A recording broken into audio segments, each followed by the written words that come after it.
ഞാൻ ഇവിടെ ഒരു ചിക്കൻ ബിരിയാണി ഉണ്ടാക്കുകയാണ്. അതിലേക്ക് 3 കിലോ ചിക്കനിലേക്ക് 2 ടീസ്പൂൺ മഞ്ഞൾപ്പൊടിയും 3 ടേബിൾ സ്പൂൺ ഇഞ്ചി, പച്ചമുളക്, വെളുത്തുള്ളി അത് ചതച്ചതും 1 ടേബിൾ സ്പൂൺ കുരുമുളക് ചതച്ചതും പകുതി നാരങ്ങയുടെ നീരും ഒരു 5 ടേബിൾ സ്പൂൺ മല്ലിയിലയും പുതിനയിലയും കൂടെ കൊത്തി അരിഞ്ഞതും ആവശ്യത്തിന് ഉപ്പ് ഇട്ട് നന്നായി മാരിനേറ്റ് ചെയ്ത് അരമണിക്കൂർ മാറ്റി വയ്ക്കണം.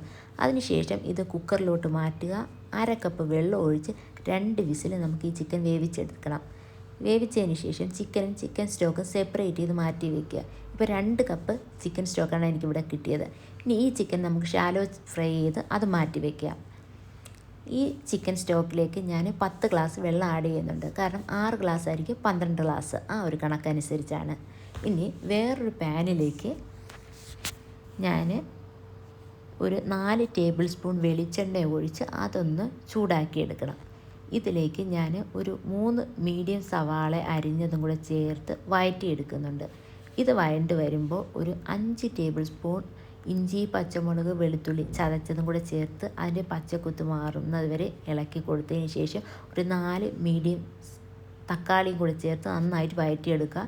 ഇനി നമുക്ക് മസാല ഇട്ട് കൊടുക്കുക. അതിന് 2.5 ടേബിൾ സ്പൂണ് ഗരം മസാലയും 1 ടേബിൾ സ്പൂണ് കുരുമുളക് പൊടിയും 1/2 ടേബിൾ സ്പൂൺ മഞ്ഞൾപ്പൊടിയും കൂടെ ഇട്ട് നന്നായിട്ട് മസാലയുടെ പച്ചമണം മാറുന്നവരെ ഇളക്കി കൊടുത്തതിന് ശേഷം നേരത്തെ ഫ്രൈ ചെയ്ത് വെച്ചിരിക്കുന്ന ചിക്കൻ കുറച്ച് ഓയിലുണ്ട് അതും ഇതിലേക്ക് ഒഴിച്ച് 1/2 കപ്പ് മല്ലിയില, 1/2 കപ്പ് പുതിനയില, ഒരു 5 തണ്ട് കരിവേപ്പില, 5 ടേബിൾ സ്പൂൺ തക്കാളി, ഒരു പകുതി നാരങ്ങയുടെ നീര് ഇതെല്ലാം കൂടി ഇട്ട് നന്നായി വഴറ്റുക.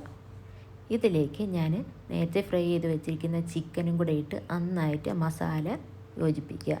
ഒരു 4 സവാള ഞാൻ ഫ്രൈ ചെയ്ത് മാറ്റി വെച്ചിട്ടുണ്ട്. അതിലൊരു 1/4 ഭാഗം ഇതിൻ്റെ മുകളിലേക്ക് ഇട്ട് അതൊന്ന് ഇളക്കി കൊടുത്ത് ലോ ഫ്ലെയിമിൽ 5 മിനിറ്റ് നമുക്ക് ലോ കുക്ക് ചെയ്തും അത് അടച്ച് മാറ്റി വയ്ക്കണം.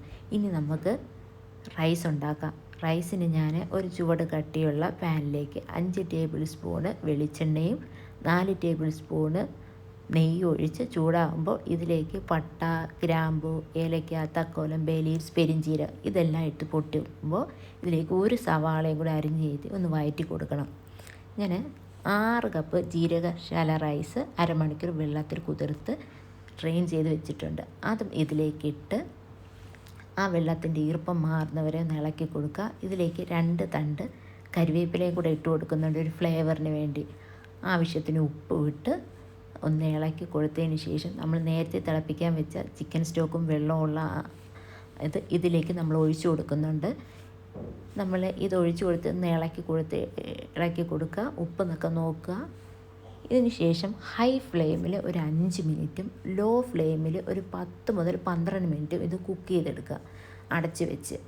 അത് ഒരു 12-15 മിനിറ്റ് കഴിയുമ്പോൾ റൈസ് ഇവിടെ റെഡി ആയിട്ടുണ്ടാവും. നമുക്കിനി ദമ്മിടാനായിട്ട് പകുതി റൈസ് ഞാൻ വേറൊരു പാത്രത്തിലേക്ക് മാറ്റിയിട്ടുണ്ട്.